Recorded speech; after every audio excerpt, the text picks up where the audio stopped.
Heyo everybody, Haku here with my Taboo Tattoo episode 6 review. And I didn't know what to expect after last week's complete shit show, one of the worst episodes of anime I've ever seen.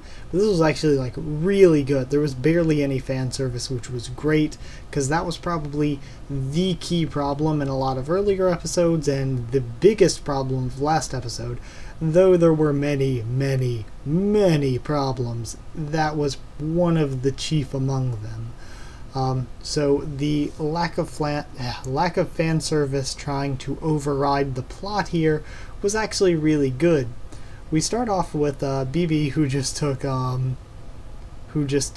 Seigi, and he calls Izzy and he takes Seigi to these kingdom labs, and he's like, I'm going to destroy these labs. So Seigi gets in on him with it. They start infiltrating the place. We find out that there are actually 4 Void Makers, which are BB, Seigi, the princess, and the kingdom is looking for the 4th one in Japan, because there are apparently 4 ruins, and that's where all the tattoos come from, where they mine them from. Mine isn't the right word, but you know what I mean. They extract them from these 4 ruins, and there is apparently 1 Void Maker from each. So that is why they're there. And we do see a little bit of princess fan service here, which was just dumb kind of, but it was very short and it didn't really disturb anything in particular. So BB wrecks these guards, they keep running, they run into this scientist guy, Mr. Genius, and it was hilarious. All the stuff with him, it was over the top and cheesy in the hilarious anime over the top and cheesy way, sort of like a Kill la Kill over the top and cheesy. So all the stuff with Mr. Genius was really funny. And apparently he just made some copies that he planted bombs in and was sending those after BB and Seigi, but they just sort of, and they were going to explode if they were knocked out, so they're like, how do we defeat these guys without killing them?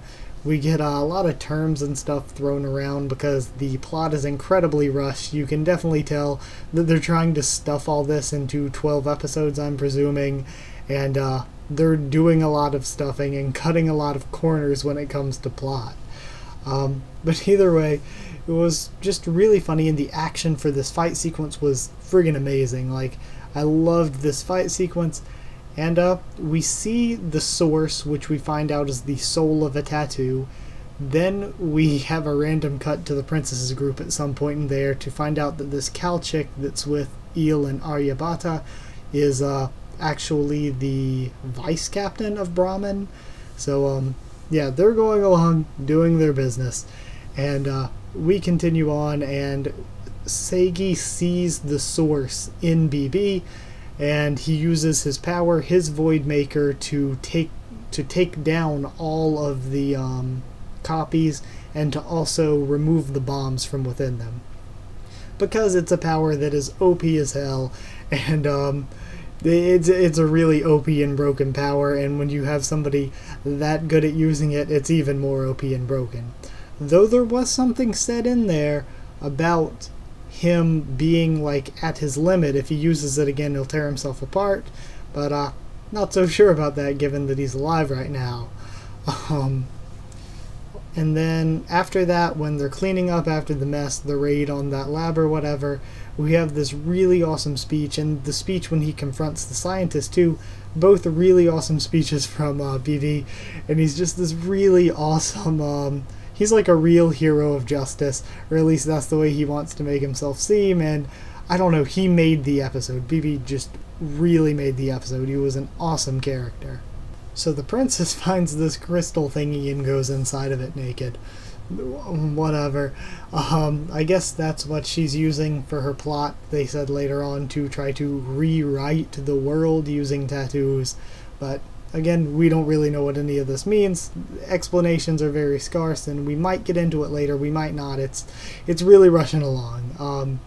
But we see BB give the information that he took from the lab to this guy Wiseman. We find out the dude Wiseman is the one who gave the tattoo to Seigi at the beginning, and he uses it to make some sort of machine that he's going to use to... They can't rewrite the source code of the tattoo, but they can try to add on to it. So he's going to try to add on to BB's powers, apparently. And BB, before all that, trains Seigi, or says he's going to train Seigi, kind of trains him a little bit, and shows that he can actually make holes within a strand of hair using Voidmaker. So incredibly OP, incredibly broken, but really entertaining character. Also, Izzy shows up and meets with BB, and apparently they have some sort of former relationship. Apparently he left the army to go to the kingdom, now he's also left the kingdom and is fighting against it.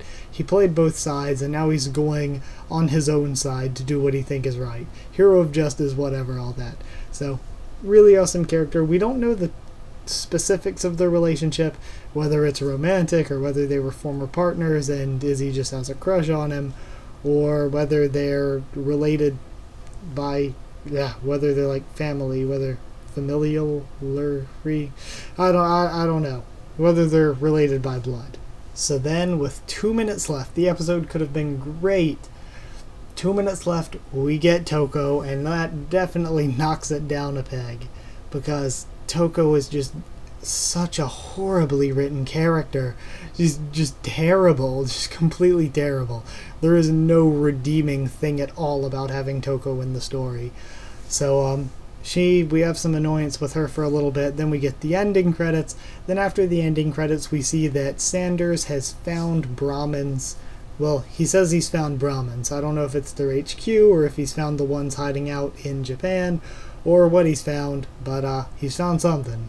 And I'm assuming he's probably found the ones that are staying in Japan, probably the ones at the ruin, and that's why it was a big deal, because now he knows where the ruins are. Yeah, ruin is that. So we find out earlier in the episode that of the 4 ruins, 1 is under American control in the Grand Canyon, 2 are under Kingdom control, and the last is apparently now being taken over by the princess. And you need the 4 Voidmakers as keys to them or something to rewrite the world.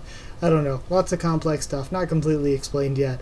But whatever. This episode was really great. The animation was great. It was actually funny, unlike last episode. It was really funny.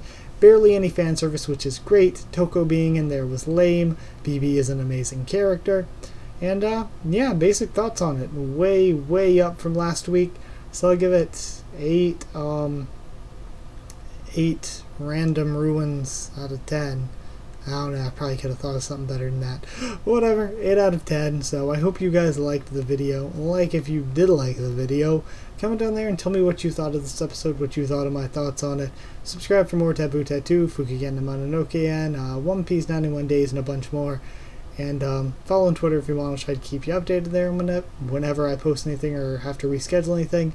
And that's it. So thank you once again for watching, and I'll see you all next time.